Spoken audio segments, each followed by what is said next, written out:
네, 오늘은 소금의 양면성을 통해 이해하는 구원과 심판이라는 제목으로 마가복음 9장 47절에서 50절 말씀을 다 함께 상고해 보겠습니다. 먼저 말씀을 봉독하겠습니다. 만일 내 눈이 너를 범죄하거든 빼버리라. 한눈으로 하나님의 나라에 들어가는 것이 두 눈을 가지고 지옥에 던져지는 것보다 나으니라. 거기에는 구더기도 죽지 않고 불도 꺼지지 아니하느니라. 사람마다 불로써 소금치듯 함을 받으리라. 소금은 좋은 것이로되 만일 소금이 그 맛을 잃으면 무엇으로 이를 짜게 하리요. 너희 속에 소금을 두고 서로 화목하라 하시니라. 아멘. 네, 다 같이 먼저 기도하시고 하나님의 말씀을 같이 듣겠습니다. 기도하시겠습니다.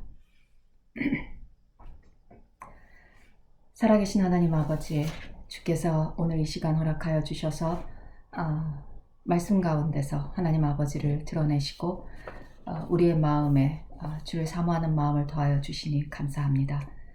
우리의 마음을 주장하여 주시고 우리에게 지혜를 더하여 주시며 우리의 귀를 열어 주시어서 하나님의 말씀을 깨달아 알게 하시고 들은 말씀대로 그 말씀 가운데서 힘 얻어서 우리의 매일의 삶이 능력 있는 삶이 될 수 있도록 주께서 인도하여 주시옵소서. 감사를 드리옵고 이 모든 말씀을 살아계신 우리 주 예수 그리스도의 이름 받들어서 기도하였습니다. 아멘.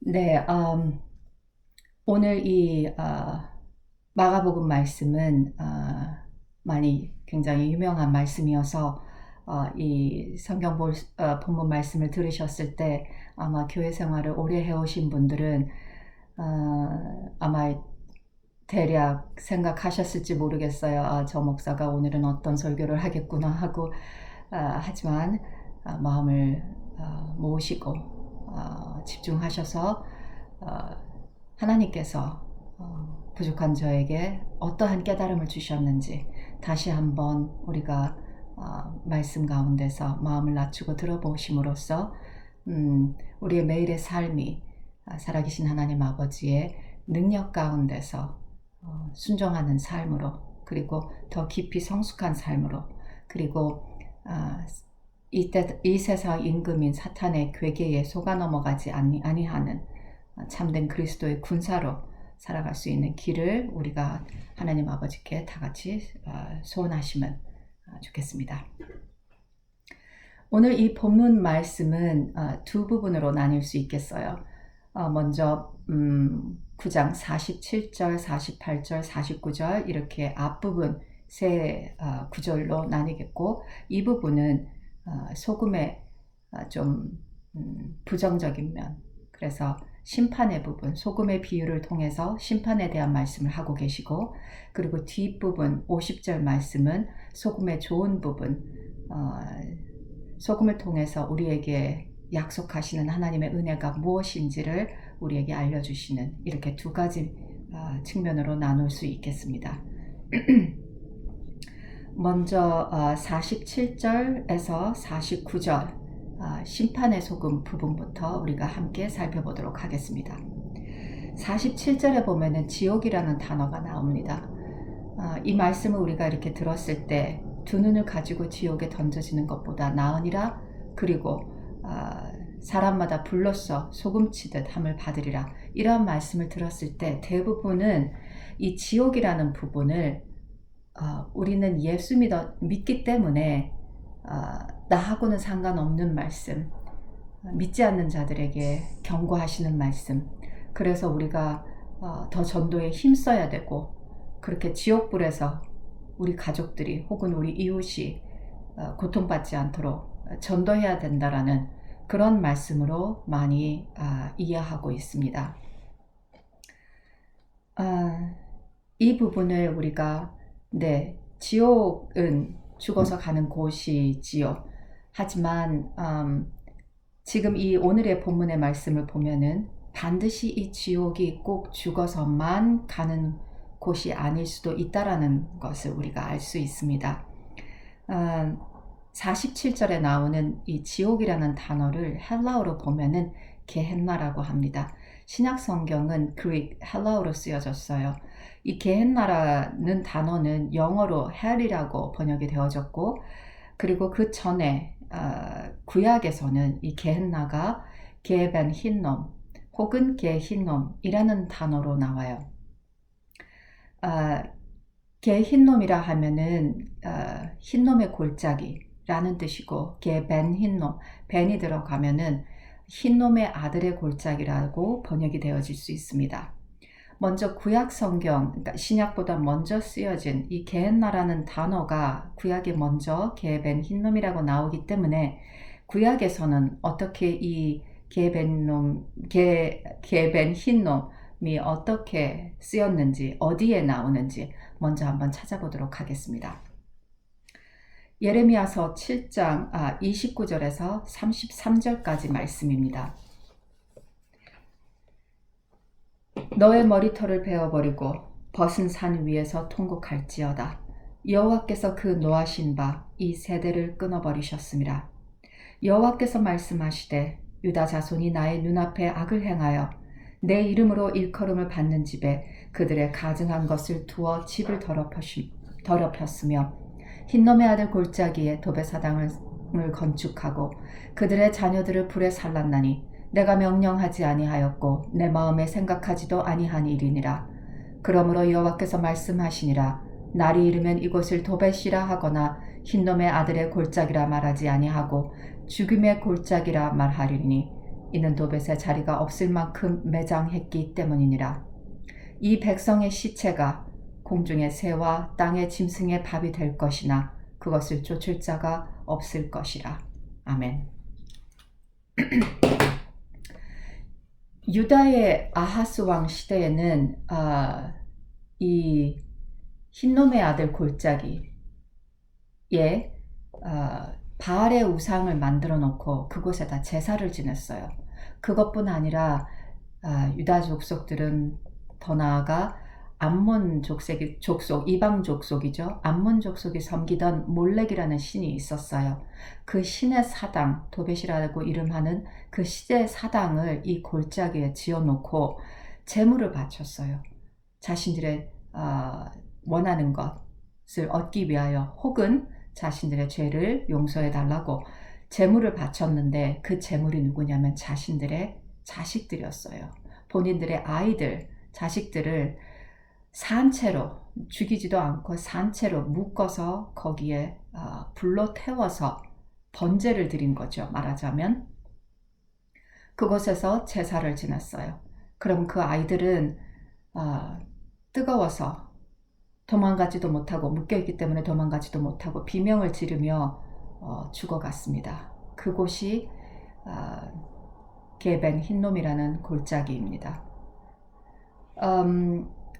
우리가 기존에 알고 있던 것처럼 이 지옥이라는 곳을 우리가 흔히 생각하던 혹은 상식면에서 지식면에서 교회 안에서 듣고 있던 것처럼 반드시 죽어서만 가는 그런 불지옥이 아니라 이 게벤 흰놈은 실제로 유대 땅에 있었던 곳이고, 그리고 그 아이들은 그 시대에 살아있던 아이들이 실제로 본인들이 살아있던 그곳에서 부모에게 잡혀서 제물로 바쳐졌던, 실제로 역사적으로 실존하는 곳이 게벤 흰놈입니다.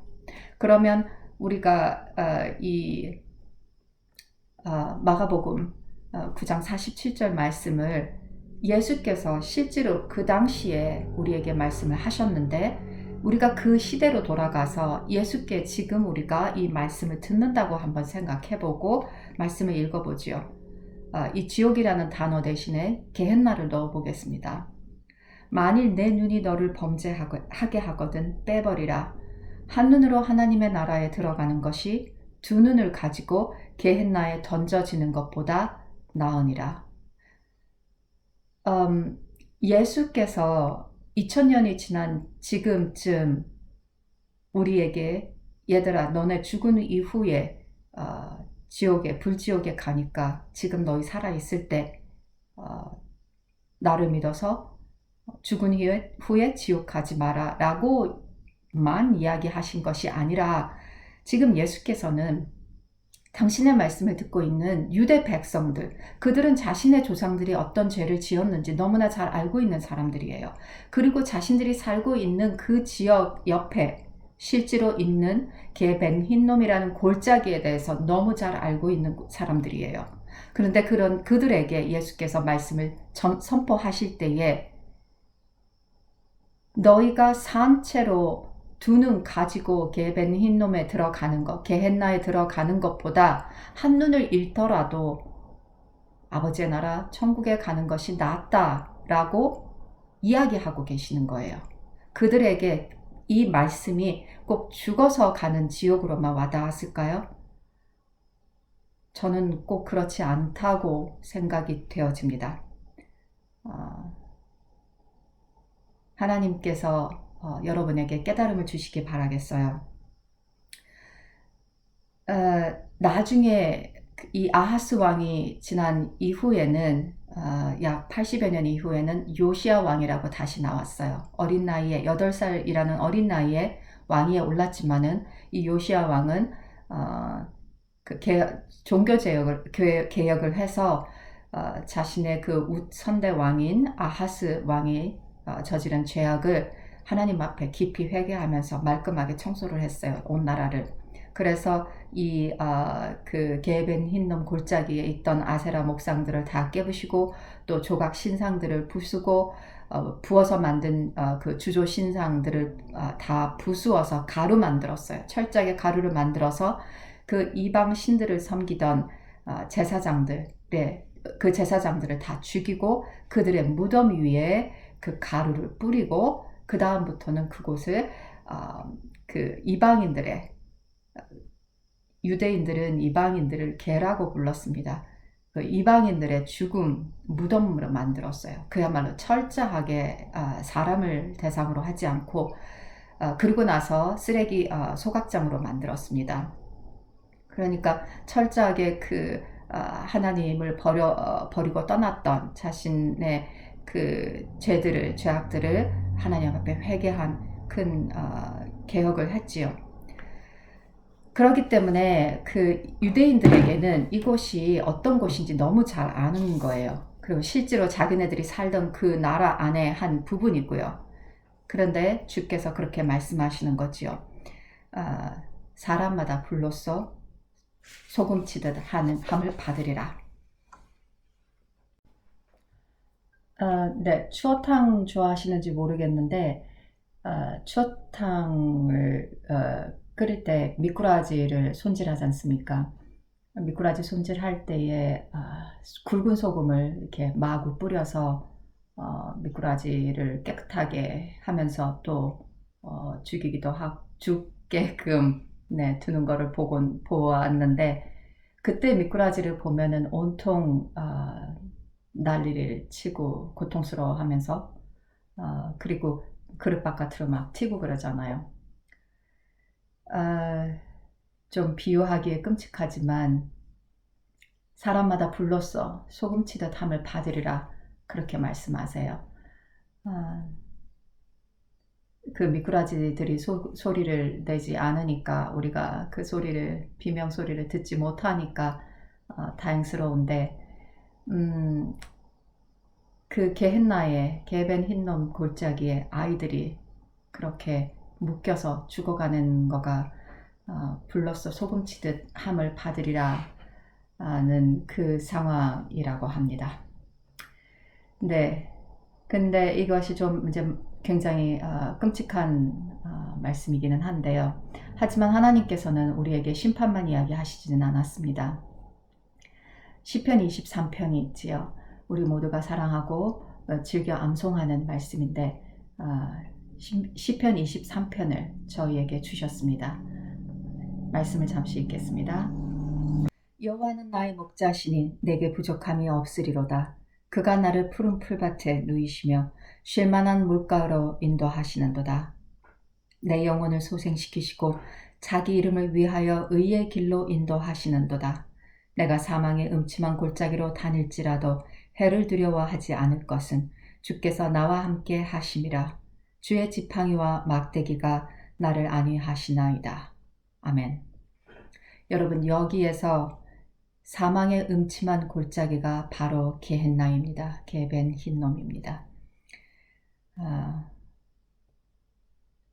비록 우리가 죄로 인해서 고통받을지라도 우리가 주께 회개하고 우리를 위하여 대속하셔서 십자가에 죽으신 그리스도를 붙들면 죽기까지 순종하신 그 그리스도에게 주신 여호와 하나님 아버지의 이름의 권세로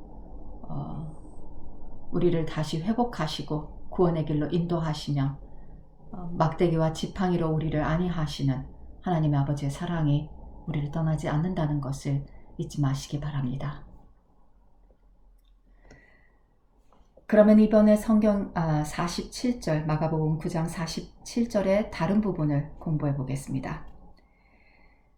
만일 내 눈이 너를 범죄하거든 빼버리라. 한눈으로 하나님의 나라에 들어가는 것이 두 눈을 가지고 지옥에 던져지는 것보다 나으니라 하셨습니다. 여러분, 죽고 나면은 그렇게 크게 상관없을 것 같은 한눈, 두 눈을 가지고 예수께서 지옥에 들어가고 혹은 천국에 들어가는 말씀을 하셨습니다. 죽은 이후에 우리가 고린도전서 15장에 보면 우리 죽은 이후에는 그리스도와 같은 몸으로, 천사와 같은 몸으로 화한다고 했습니다. 그런데 우리가 굳이 그렇게 예수께서 우리에게 천국과 지옥을 가르치시고자 할 때에 죽은 이후에 눈에 숫자를 가지고 말씀하셨을까요? 왜 그렇게 하셨을까요?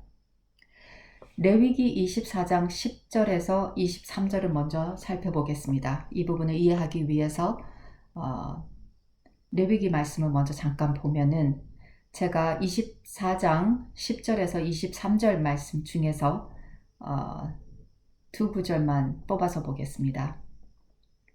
여호와의 이름을 모독하면 그를 반드시 죽일지니 온 회중이 돌로 그를 칠 것이니라.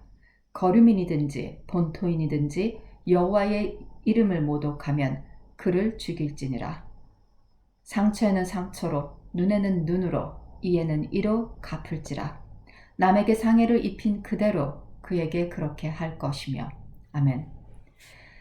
여러분, 이 말씀의 배경에는 하나의 커다란 사건이 나옵니다.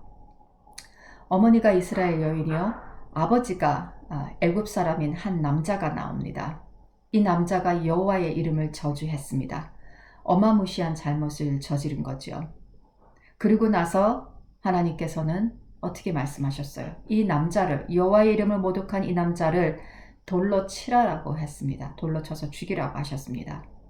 그러면서 그 다음에 설명해 보면은 눈에는 눈으로, 이에는 이로, 상처에는 상처로, 한 사람이 다른 사람에게 상해를 입힌 그대로 상처를 주라고 했습니다. 그러면 여호와의 이름을 모독한 자에게 돌로 쳐서 죽이라고 하셨습니다. 그 말씀은 여호와의 이름을 모독하면은 여호와께 드리는 상처가 돌로 맞아 죽을 만큼 크다는 거죠.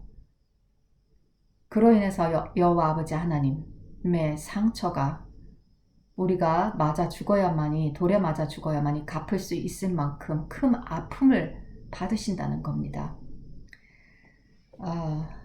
우리 모두가 성숙한 자녀가 되었으면 좋겠습니다. 그래서 하나님 아버지를 가슴 아프게 하는 일이 없도록 해야 되겠죠. 네, 그러면 본문 47절로 돌아가 보면 어떻게 말했습니까? 내 눈이 너를 범죄하게 하거든 빼버리라. 그것이 너가 두 눈 다 가지고 지옥 가는 것보다, 게헨나에 들어가는 것보다 나으니라 했어요. 게헨나에서 어떤 일이 있어요? 불로 소금치듯 함을 받는데 두 눈을 다 가지고 불로 소금치듯 한다고 합니다. 어떤 죄가 이렇게 끔찍한 징벌을 받을 만한 것일까요? 요한일서 2장에 보면은 안목의 정욕이 나옵니다. 그 안목의 정욕으로 인해서 결국은 우리가 하나님 앞에서 두 눈을 다 가지고 불로 소금치듯 영원히 게헨나에서 고통받는 심판을 받게 된다는 거지요. 그래서 저는 여러분에게 정말 간절하게 도전합니다. 우리의 일반 삶에서 안목의 정욕에 눌려서 끌려다니면서 고통받으시는 분들, 그 안목의 정욕의 제약을 뿌리채 뽑아버리시기 바랍니다. 예수께서 우리에게 눈을 뽑아버리라고 하셨는데 실제로 우리가 눈을 뽑을 필요는 없지요. 우리의 그 죄를 짓게 하는 우리의 정욕의 뿌리가 더 무서운 겁니다. 정말 하나님의 말씀으로, 그 말씀의 능력으로 죄악의 뿌리를 뽑으시고 그리고 다시 돌아가지 않으시기 바랍니다. 예수께서 귀신을 쫓고 난 이후에 가늠한 여인에게 뭐라 그러셨습니까? 다시는 범죄하지 마라. 여러분의 삶에 하나님의 말씀의 능력으로 다시 죄로 돌아가지 않고 죄를 뿌리채 뽑아버리며 다시는 범죄하는 자리에 있지 않고 죄를 떠나시는 결단과 능력과 그리스도를 향한 사랑이, 그 사랑으로 인해서 그리스도 가신 길을 따라갈 수 있는 여러분이 되시기를 간절히 축원합니다. 그러면 이제 49절 말씀을 보겠습니다. 사람마다 불로서 소금치듯 함을 받으리라 하셨는데요. 그러면은 구약에서 이 소금친다라는 것이 어떤 뜻을 가지고 있는지 한번 살펴보겠습니다. 먼저 신명기 29장 23절 말씀. 향이 되며 소금이 되며 또 불에 타서 심지도 못하며 결실함도 없으며 거기에는 아무 풀도 나지 아니함이 옛적에 여호와께서 진노와 격분으로 멸하신 소돔과 고모라와 아드마와 스보임의 무너짐과 같음을 보고 물을 것이요. 사사기 9장 45절. 아비멜렉이 그날 종일토록 그 성을 쳐서 마침내는 점령하고 거기 있는 백성을 죽이며 그 성을 헐고 소금을 뿌리니라. 시편 107편 34절. 그 주민의 악으로 말미암아 옥토가 변하여 염전이 되게 하시며 예레미야 17장 6절 말씀. 그는 사막의 떨기나무 같아서 좋은 일이 오는 것을 보지 못하고 광야 간조한 곳, 건건한 땅, 사람이 살지 않는 땅에 살리라. 스바야 2장 9절. 그러므로 만군의 여호와 이스라엘의 하나님이 말하노라. 내가 나의 삶을 두고 맹세하노니 장차 모압은 소돔 같으며 암몬 자손은 고모라 같을 것이라. 찔레가 나며 소금 구덩이가 되어 영원히 황폐하리니 내 백성의 남은 자들이 그들을 노력하며 나의 남은 백성이 그것을 기업으로 얻을 것이라. 아멘. 땅이 소금 땅이 되어 땅에 소산물이 없고 점령한 곳을 완전히 멸절하기 위하여 땅에 소금을 뿌린다고 했습니다. 그 땅에 살고 있는 주민의 악으로 인해서 옥토가 소금 땅으로 변한다고 합니다. 마태복음 13장에 보면은 4가지 마음밭 비유가 나오는데 거기에도 소금밭은 없어요. 소금밭은 아예 완전히 죽은 땅이 되는 거예요. 자갈밭이면은 돌을 골라서 버려서라도 돌아올 희망이 있는데 소금밭은 정말 죽은 밭이 되는 겁니다. 이렇게 성경의 구약에 뭐라 그랬습니까? 다시는 회생치 못하도록 멸절하도록 소금을 뿌린다고 했어요. 우리 인체에 이 소금이 참 중요한 역할을 하는데 과하면 이렇게 소금을 뿌려서 과하게 해놓으면 완전히 염전이 되고 소금밭이 되고 바다가 죽은 사해가 되고 그래서 생명이 죽는 산 소망이 없는 곳으로 변합니다. 인체에 필요한 소금은 제가 잠시 살펴보니까 3에서 5g 정도가 된다고 하네요. 3g 정도면은 무염식이 되고요. 5g 정도 되면은 적절하다고 해요. 그 5g이 넘으면은 너무 과하게 된다고 해요. 그래서 몸에 여러 가지 질병이 생기는데 참고로 말씀을 드리면 라면 스프 하나에 43g이 들어있다고 해요. 인스턴트 라면을 너무 많이 안 드시는 게 좋을 듯 합니다.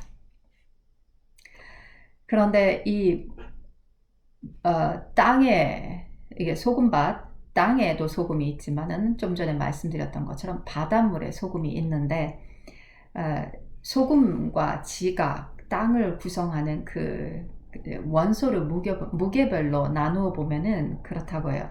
산소가 있고요. 산소가 46.6% 가장 많이 있고, 실리콘이 있고, 알루미늄, 철, 칼슘, 나트륨, 포타슘, 마그네슘 이렇게 들어있는 원소의 무게별로 쭉 있다고 해요. 근데 재밌는 거는 이 지각의 안에, 땅 안에 있는 이 원소들이 똑같이 바닷물에 있다고 합니다. 농업이나 어떤 환경적인 측면에서는 이 지각의 원소들을 양분이라고 부르는데, 비가 오면은 땅에 있는 이 원소들이 강물을 통해서 바다로 흘러 들어가고요. 그 원소들은 이제 양분이 되는 거죠. 그래서 바다에 떠 있는, 우리 눈에는 잘 안 보이는, 거의 안 보이는 플랑크톤이 잡아먹고요.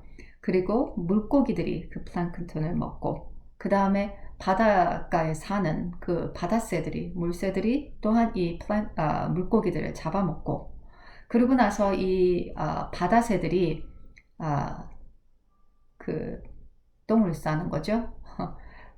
그러면은 그 새들의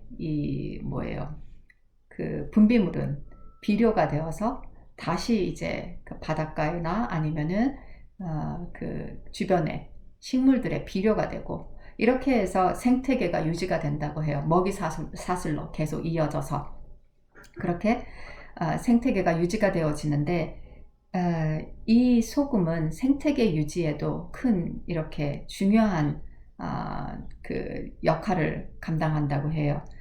그런데 그 하나님의 심판과 저주의 소금의 양면성을 말씀을 하셨는데, 이 소금이 너무 과하면, 그래서 아까 이렇게 다시 살아나지 못하도록 완전히 아주 과하게 소금을 뿌린다고 하지 않습니까?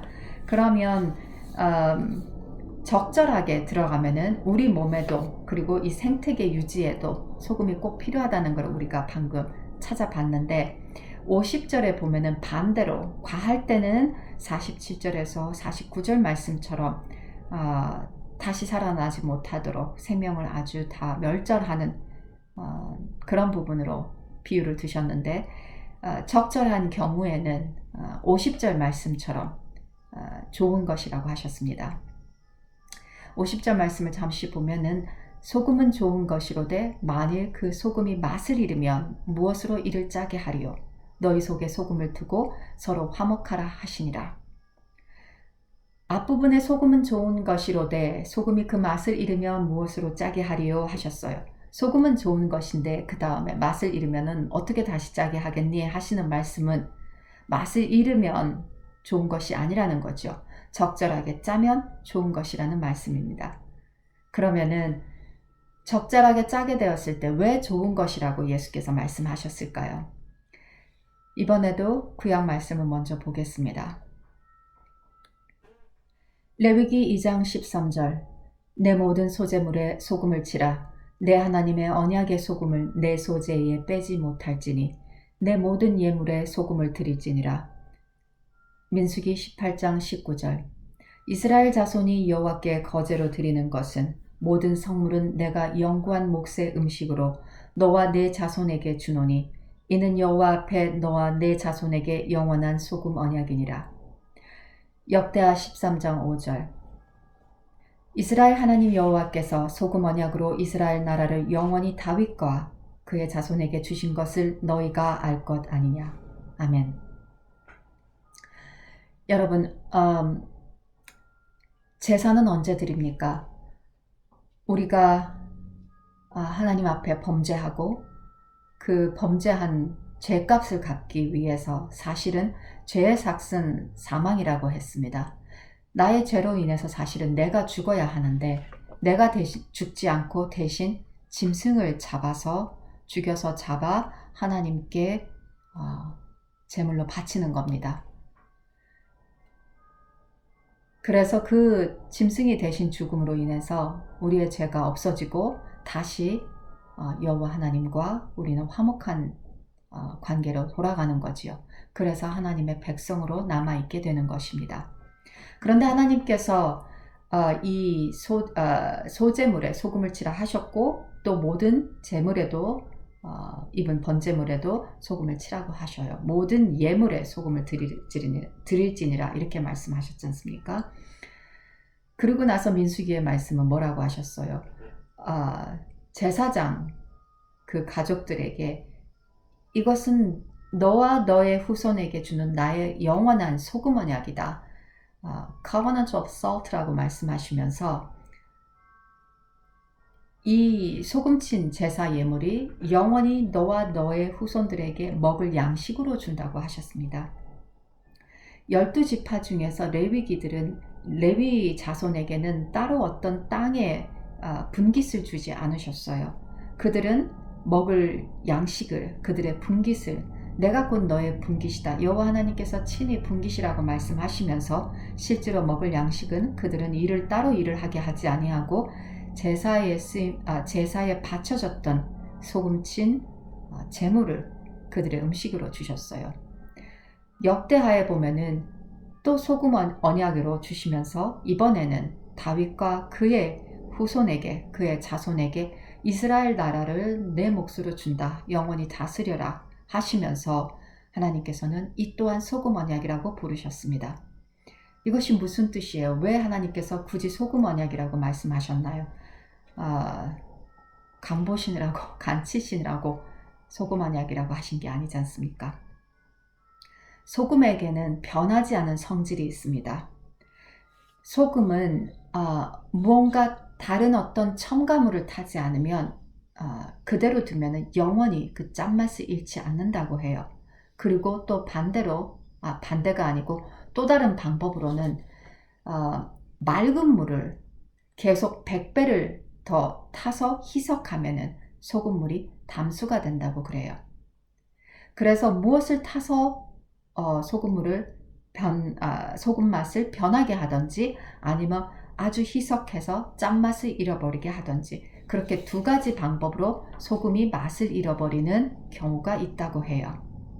그러면은 이 말씀을 어떻게 우리는 적용해서 이해하면 좋겠습니까? 우리가 어떻게 우리의 삶에 받아들여서 살아가면 좋겠습니까? 먼저 이사야서를 한번 다시 보겠습니다. 이사야서 66장 20절 나 여호와가 말하노라 이스라엘 자손이 예물을 깨끗한 그릇에 담아 여호와의 집에 드림같이 그들이 너희 모든 형제를 문나라에서 나의 성산 예루살렘으로 말과 수레와 교자와 노새와 낙타에 태워다가 여호와께 예물로 드릴 것이요 나는 그 가운데서 택하여 제사장과 레위인을 삼으리라 여호와의 말이니라. 베드로전서 2장 9절 그러나 너희는 택하신 족속이요 왕같은 제사장들이요 거룩한 나라요 그의 소유가 된 백성이니 이는 너희를 어두운 데서 불러내어 그의 기이한 빛에 들어가게 하시니에 아름다운 덕을 선포하게 하려 하시니라. 아멘. 이사야서 66장 말씀에 보니까 디아스포라로 흩어진 이스라엘 백성들에 대해서 얘기를 합니다. 그리고 그때에는 하나님께서 그들 가운데서 택하여 제사장과 레위인을 삼으신다고 합니다. 반드시 혈통적으로 레위 족속 가운데서 제사장을 뽑는다는 것이 아니라 온 세상에 흩어져 있는 너희 형제들 가운데서 하나님께서 특별히 선택하신 자들을 불러서 제사장과 레위 족속으로 삼는다고 하시는 약속이 나오는 거예요. 지금의 우리가 누굽니까? 믿음으로 아브라함의 족속이 되어진 거 아닙니까? 우리 가운데 제사장과 레위인을 세우신다고 약속하셨습니다. 우리가 비록 혈통적으로는 이스라엘 족속이 아니어도 하나님께서 우리 가운데서 제사장과 레위 족속을 세운다고 하십니다. 그리고 베드로전서 2장에 보면은 어떻게 말씀하십니까? 너희는 택하신 족속이요 왕같은 제사장들이요 거룩한 나라요 그의 소유가 된 백성이라고 하셨습니다. 우리가 나라고 우리가 그분의 백성인데 우리를 누가 다스리십니까? 예수 그리스도께서 우리 안에 오셔서 친히 다스리지 않습니까? 지난번 6월 20일 설교 말씀에 우리가 예수를 믿으면 성령이 우리 안에 오시는데 성령이 누구십니까? 예수 그리스도의 영이십니다. 그리고 우리가 죽어서만 천국에 가는 것이 아니라 이 땅에서도 하나님의 나라가 우리 안에 역사하고 우리 안에 들어오셔야 된다는 말씀을 제가 그때 같이 나누었습니다. 그러면 나와 그리스도가 어떻게 돼야 됩니까? 하나 되어져야 되지 않습니까? 내가 그리스도와 하나가 되어져 갈수록 나를 누가 다스립니까? 내가 나를 다스리게 되는 겁니다. 그러니까 나의 육의 기질을 죽이고 나는 매일 죽고 그리고 내가 그리스도와 하나가 되어서 말씀으로 내 육의 정욕을 이겨서 나의 육체를 다스리게 되는 거지요. 그래서 어떻게 됩니까? 나의 삶은, 나의 매일의 삶은 하나님께 바치는 산제사가 되어서 나는 제사장 같은 삶을 살게 되는 거고, 다윗의 후손이신 예수 그리스도와 하나가 되어서 나는 나의 육체의 정욕을 다스리는 그런 왕 같은 제사장의 삶을 살게 되는 것입니다. 네, 여러분. 그러면 아까 잠시 우리가 상고해 봤을 때 소금은 무엇을 애드하지 않으면, 첨가하지 않으면 그 맛을 잃지 않는다고 합니다. 맛이 변하지 않는다고 했습니다. 그러면 무엇이 우리에게 첨가물이 되어질까요? 성령께서 우리 안에 들어오셔서 말씀 가운데서 우리를 인도하셔서 성령의 열매를 맺고 하나님의 성품을 닮아가려고 하는데, 기존에 있던 우리의 기질, 우리의 육신의 생각들이 이번에는 반대로 첨가물이 되어질 수 있겠죠. 하나님의 그 말씀에 순종하지 않는 우리 육체의 기질들이 성령의 그 소금으로 역사하시는, 하나님의 언약의 소금으로 역사하시는 성령께서 성령의 역사를 통하여서 열매를 맺으시려고 하고 우리를 하나님의 사람으로 바꾸어 가려고 하시는 데에 우리의 기질이 버리지 않고 있다면 첨가물이 되어서 너무 과해져서 짜게 되어지는 거겠죠. 그렇게 되면 어떻게 돼요? 우리의 기질로 인해서 서로 싸우게 되는 거예요. 그러면 이번에는 그 소금이 우리 안에서 하나님께서 소금의 언약을 두시고 우리를 하나님의 사람으로 바꾸어 가려 하실 때에 무엇이 더 흐려지는지 한번 살펴보겠습니다. 에스겔서 47장 말씀이에요. 에스겔서 47장 1절에서 11절까지의 말씀을 저희가 잠시 살펴보겠는데 그 중에 필요한 부분만 제가 뽑아서 읽도록 하겠습니다. 먼저 1절 말씀. 그가 나를 데리고 성전 문에 이르시니 성전의 앞면이 동쪽을 향하였는데 그 문지방 밑에서 물이 나와 동쪽으로 흐르다가 성전 오른쪽 제단 남쪽으로 흘러내리더라. 8절. 그가 내게 이르시되 이 물이 동쪽으로 향하여 흘러 아라바로 내려가서 바다에 이르리니 이 흘러내리는 물로 그 바다의 물이 되살아나리라. 9절. 이 강물이 이르는 곳마다 번성하는 모든 생물이 살고 또 고기가 심히 많으리니 이 물이 흘러 들어가므로 바닷물이 되살아나겠고 이 강이 이르는 각처의 모든 것이 살 것이며 11절. 그 진펄과 개펄은 되살아나지 못하고 소금 땅이 될 것이며. 아멘. 여러분, 진펄과 개펄이 무엇인지 아십니까? 지질학에서 개펄은 침적토, 점토, 그리고 바다생물, 분해물이 쌓여 만들어진 노출된 진흙층을 말한다고 합니다.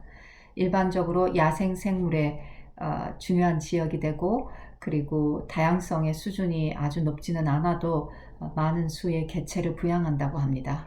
그리고 이 개펄은 소금 땅인데 이 개펄로 인해서 이 개펄을 유지하는 것이 해안 침식을 막는 데에 아주 중요한 역할을 한다고 하네요.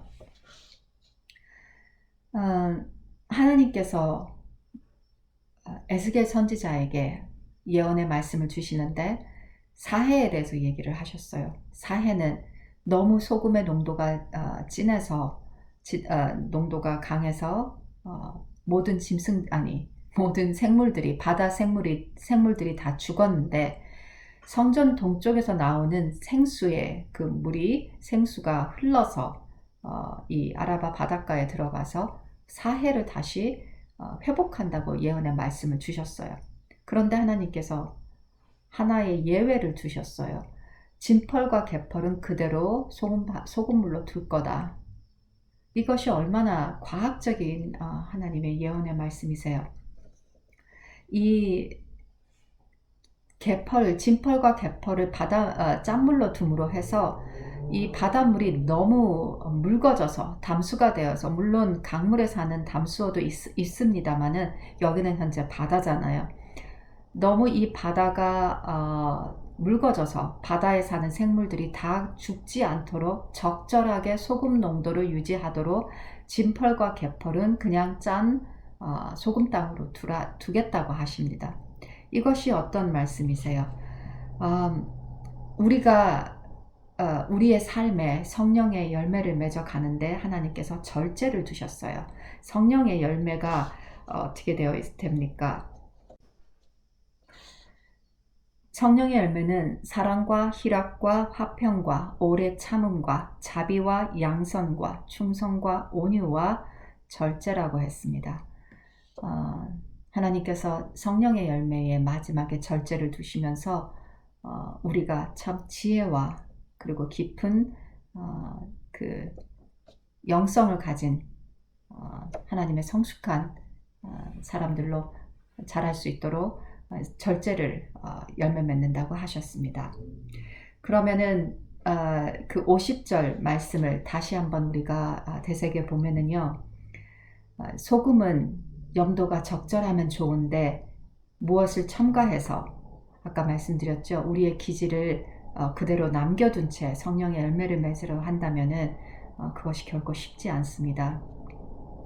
소금에 무엇을 첨가해서 그 맛을 변질시키거나 아니면은 너무 물을 많이 타서 흐려짐으로 해서 맛을 잃게 하지 말고 적절하게 너의 심령의 소금기를 유지해서 너의 주변 형제 자매들과 싸우지 말고 균형을 잡고 화목하게 하라, 이렇게 말씀을 주셨습니다. 그렇게 함으로 해서 너희의 매일의 삶을 산제사를 드리는 왕같은 제사장으로 하나님 앞에서 소금 언약을 잊지 않고 살기를 우리에게 말씀을 주셨습니다. 오늘 공부한 말씀을 정리를 해보면은요, 소금은 여러분 물과 불의 결정체라고 할 수 있습니다. 바닷물을 한번 생각해 보십시오. 바닷물을 태양열이나 아니면 뜨거운 물로 계속 가열을 한다면 물은 증발하고 소금이 남겠지요. 이 물과 불은 하나님의 창조의 능력과 성품을 나타냅니다. 그래서 성령님의 생수와 같은 역사를 얘기하거나 혹은 하나님의 불과 같은 진노를 이야기합니다. 성경에서는. 그런데 이 성령의 생수와 하나님의 불과 같은 이 진노를 이 양날선 칼과 같은, 그리고 동전의 양면과 같은 이 두 가지를 우리가 그리스도를 닮아가는 우리의 삶에서 밸런스를 잡아서 그것을 소금 비유로 얘기하셨습니다. 우리에게 소금 언약으로, 영원한 소금 언약으로 주신 그 소금의 양면성을 통해서 하나님의 그 두 가지 성품을 우리가 이해할 수 있게 해주시면서 밸런스를 잡는, 너무 어느 한쪽으로 좌로나 우로나 치우치지 않는 밸런스를 갖춘 성숙한 그리스도인이 되도록 하나님의 말씀은 우리에게 깨닫게 해주십니다. 그러면 이제 어떻게 합니까? 우리가 그냥 예수 믿는다라는 좀 안일한 생각으로 우리는 죽어서 지옥 가지 않을 거니까, 물론 믿음의 사람은 죽어서 지옥 가지 않습니다.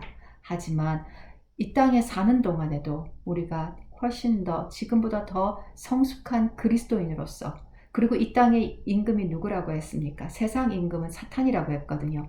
사탄은 아직도 그 믿는 이들을 한 사람이라도 더 실족해 해서 영원한 구원에 이르지 못하도록 우리 앞에 계속 올무를 놓습니다. 깨어 있어야 하는 거죠. 그래서 또한 우리가 거기에 걸려 넘어질 때는 죄도 짓습니다. 그것을 그냥 안일하게 그냥 죽기 전에 회개하면 되지 하는 식으로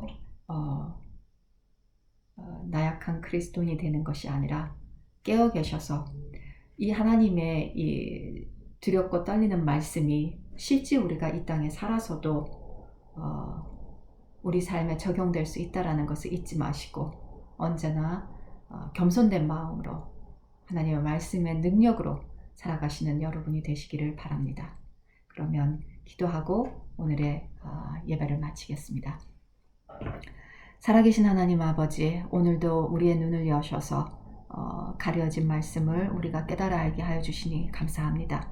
이 말씀이 우리의 삶의 능력이 되게 하시고 우리가 이 세상 살아갈 때에 죄와 타협하지 않게 하시고 언제나 우리 함께 동행하시면서 우리에게 지혜를 주시고 갈 바를 알려주시는 성령 하나님의 인도하심에 순종하는 우리가 되게 하여 주시옵소서. 감사를 드리옵고 이 모든 말씀을 살아계신 우리 주 예수 그리스도 이름 받들어서 기도하였습니다. 아멘.